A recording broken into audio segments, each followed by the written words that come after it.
Eu digo depois do inglês porque eu acho que já está claro para todo mundo, ou para quase todo mundo, que por razões de utilidade suprema, o inglês deve ser aprendido primeiro. Mas se você já fala inglês, ou se você está a fim de se aventurar no aprendizado de um novo idioma, mas ainda não tem muita certeza sobre qual escolher, aqui estão alguns critérios que poderão te ajudar.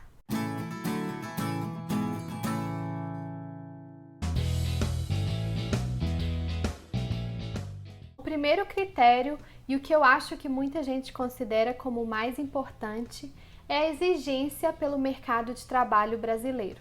Uma pesquisa realizada pelo Cato, com base em anúncios de emprego, identificou que a língua mais pedida pelos empregadores depois do inglês é o espanhol. Até aqui nenhuma novidade. Mas depois do inglês e do espanhol, as 5 línguas que mais aparecem nos requisitos de vagas de emprego no Brasil são, nessa ordem, o francês, o japonês, o alemão, o italiano e o chinês. Tá, mas e se a sua intenção for aprender um idioma não necessariamente para conseguir um emprego, mas para conseguir comunicar-se com o maior número de pessoas possíveis? Neste caso, você pode utilizar o número de falantes nativos como critério.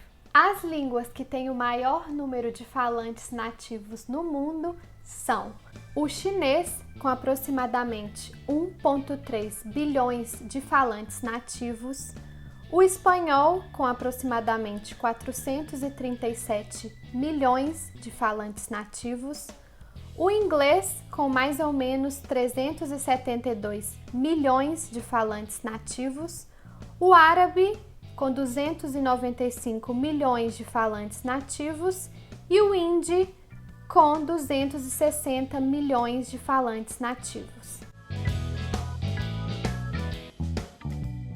Mas nem sempre um idioma que tem muitos falantes nativos tem uma importância muito grande politicamente e economicamente falando em termos mundiais, né? Porque muitos idiomas têm muitos falantes nativos, mas muitos desses falantes estão concentrados em um só país, ou em alguns países, ou em uma única região do globo. Então, com base em indicadores de influência econômica, geográfica, de conhecimento e mídia, de comunicação e influência diplomática, as 5 línguas mais poderosas do mundo, de acordo com o Power Language Index, são o inglês, claro, o mandarim, o francês, o espanhol e o árabe.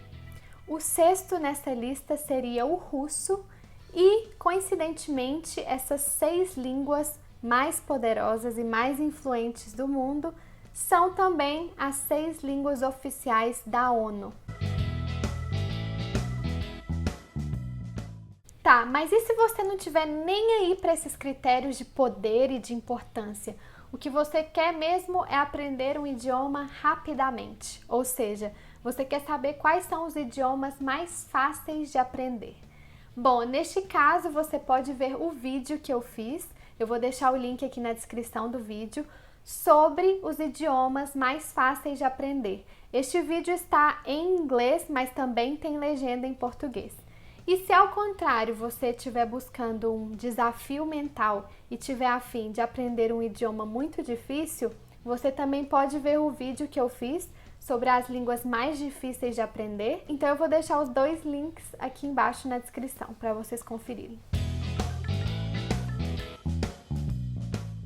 Mas eu queria terminar este vídeo falando mais uma vez que se você é apaixonado por um idioma que não está nessas listas top 5, não desista de aprendê-lo, porque muitas vezes o nosso interesse por certa cultura é o que mais nos vai motivar a persistir no estudo do idioma. Aprender uma língua não é fácil, exige muitas horas de estudo e muita força de vontade.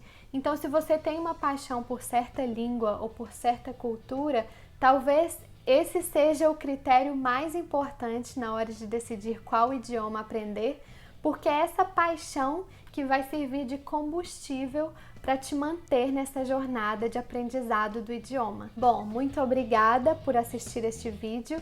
Se gostou, deixe uma curtida, compartilhe com os amigos, se inscreva no canal e até a semana que vem. Beijos!